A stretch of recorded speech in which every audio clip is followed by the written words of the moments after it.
एका क्षणासाठी डोळे बंद करा आणि कल्पना करा, आपण एका घनदाट जंगलात आहोत.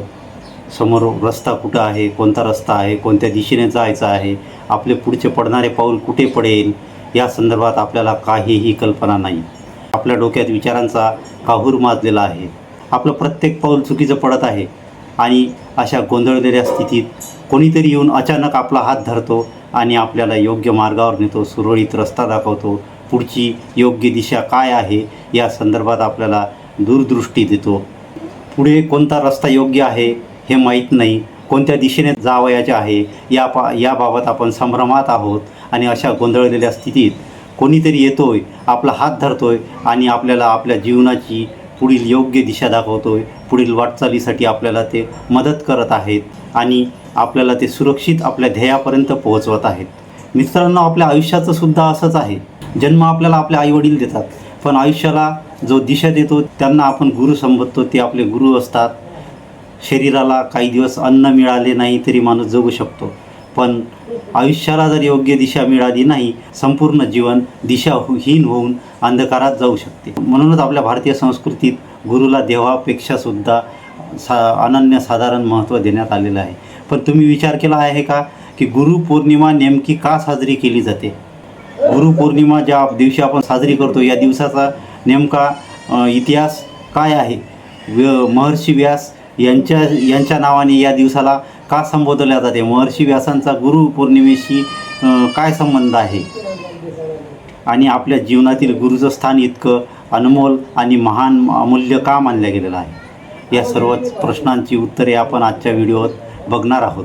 त्यामुळे हा व्हिडिओ आपण शेवटपर्यंत नक्की पहा, कारण शेवटी मी या व्हिडिओमध्ये तुम्हाला असं संबोधन करणार आहे की ज्यामुळे आपले जीवन निश्चितच बदलू शकते, आपल्या जीवनात एक वेगळं परिवर्तन येऊ शकते.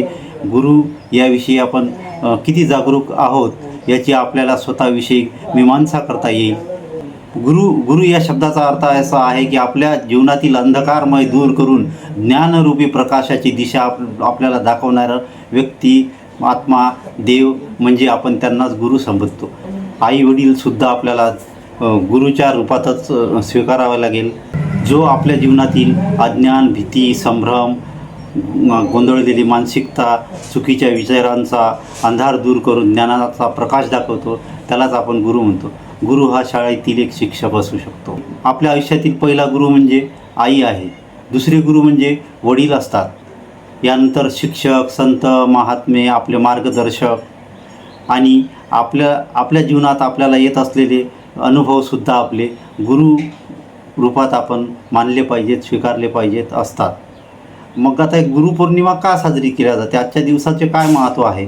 आषाढी महिन्यातील पौर्णिमेला भारतात गुरुपौर्णिमा साजरी केली जाते. संपूर्ण भारतभर या गुरुपौर्णिमेचा उत्साह मनवला जातो. या दिवसाला दुसरे नाव व्यास पौर्णिमा असे सुद्धा संबोधले जाते, कारण या दिवशी महर्षी वेदव्यास यांचा जन्म झाला होता. महर्षी व्यासांनी 4 वेदाचे विभाजन केले, 18 पुराणाची निर्मिती केली, महाभारतासारख्या जगातील सर्वात मोठ्या महाकाव्य ग्रंथाची रचना केली आणि श्रीमद भगवद्गीतेसारखे अमूल्य ज्ञान मानवजातीला दिले.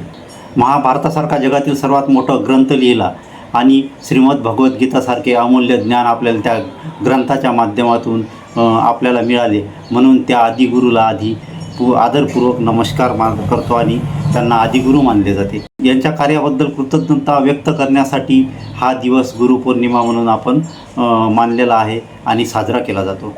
आपण लहानपणापासून एक श्लोक ऐकतो की गुरुर् ब्रह्मा गुरुर्विष्णू गुरुर्देव महेश्वरा गुरुर साक्षात परब्रह्म तस्मै श्री गुरुवे नमः. या श्लोकाचा अर्थ खूप सुंदर आहे. ब्रह्म निर्माण करतात, विष्णू पालन करतात, महेश्वर त्या गोष्टीचं संपवतात, त्याचा नाश करतात. पण गुरु आपल्या अज्ञानाचा नाश करून आपल्या जीवनामध्ये नवीन व्यक्तिमत्वाची निर्मिती करतो. ब्रह्म, विष्णू, महेश यांचे कार्य वेगवेगळ्या स्वरूपात आहे, पण गुरु आपल्या जीवनातल्या अंधकाराचा नाश करतात. गुरु आपल्या अज्ञानाचा नाश करतात आणि ज्ञानरूपी व्यक्तिमत्वाची बीजारोपण आपल्यात करतात. आपल्याला ज्ञानमय बनवतात. योग्य दिशा देऊन समोर जाण्यासाठी, आदर्श जीवन जगण्यासाठी प्रबळ इच्छाशक्ती निर्माण करून देतात ते आपले गुरु. त्यांना आपण गुरु असं संबोधतो. म्हणून गुरुला देवासमान मानलं जातं. भारतातील इतिहासात अनेक गुरु शिष्य जोडी होऊन गेलेली आहेत. भगवान श्रीकृष्ण आणि अर्जुन, संत रामदास स्वामी आणि छत्रपती शिवाजी महाराज, रामकृष्ण परमहंस आणि स्वामी विवेकानंद, या सर्व महान व्यक्तीच्या यशामागे त्यांचे गुरुचे थोर योगदान होते. यातून आपल्याला एकच गोष्ट सांगावीशी वाटते आणि आपल्या लक्षात येते की यशस्वी माणूस हा कधीच एकटा घडत नाही, त्याला घडवण्यामागे त्याच्या गुरुचे मार्गदर्शन नक्कीच असते. आता आपण म्हणतो ज्ञान तर आपल्याला आता मोबाईलद्वारे सुद्धा मिळते. आज माहिती खूप आहे. मोबाईलमध्ये किंवा गुगलवर सर्च केलं तर आपल्याला लाखो व्हिडिओ पाहायला मिळतात. इंटरनेटवर सुद्धा बऱ्याचशा गोष्टी सहज उपलब्ध होतात. आपण एखादा प्रश्न टाकला तर त्याचं उत्तर ChatGPT, गुगल याद्वारे किंवा क्रोमवर जाऊन सुद्धा आपल्याला सर्च करता येतं. तर मग यापासून मिळणारी माहिती आणि गुरु याच्यात फरक काय? खूप मोठा फरक आहे. गुरु या सर्व माध्यमांद्वारे, सोशल मीडियाद्वारे आपल्याला फक्त माहिती मिळत आहे आणि ही माहिती सर्वांनाच मिळू शकते. पण योग्य ज्ञान, योग्य निर्णय, योग्य दिशा हे फक्त गुरुच देऊ शकतात. म्हणूनच आजही गुरुचे महत्त्व फार आहे. गुरुपौर्णिमेच्या दिवशी आपल्या गुरुला आपण आदरपूर्वक नमन करायला पाहिजे, त्यांचे आशीर्वाद घ्यायला पाहिजे. त्यांनी दिलेल्या उपदेशांचे अनुकरण आपण वर्षभर सातत्याने करायला पाहिजे. आपले गुरु आपल्यापासून दूर असतील तर त्यांच्याशी संपर्क साधण्यासाठी आपल्याला मोबाईल उपलब्ध झालेले आहेत. त्या मोबाईलद्वारे आपण आपल्या गुरुजींना फोन लावून त्यांनी दिलेले मार्गदर्शन आणि ज्ञान याबद्दल आपण कृतज्ञता व्यक्त केली पाहिजे आणि त्यांना विनवणी केली पाहिजे की सदैव आमच्या पाठीशी आपले आशीर्वाद असू द्यात आणि आम्हाला योग्य मार्गावर कायम ठेवा. मित्र हो, कृतज्ञता व्यक्त करण्यासाठी कोणत्याही मोठ्या गोष्टीची, मोठ्या भेटवस्तूची गरज नसते. त्यासाठी आपल्याला आवश्यक आहे ते फक्त श्रद्धा आणि विश्वास. आपण मनापासून उच्चारलेले धन्यवाद हे शब्दच गुरुसाठी मोठी भेट असतात.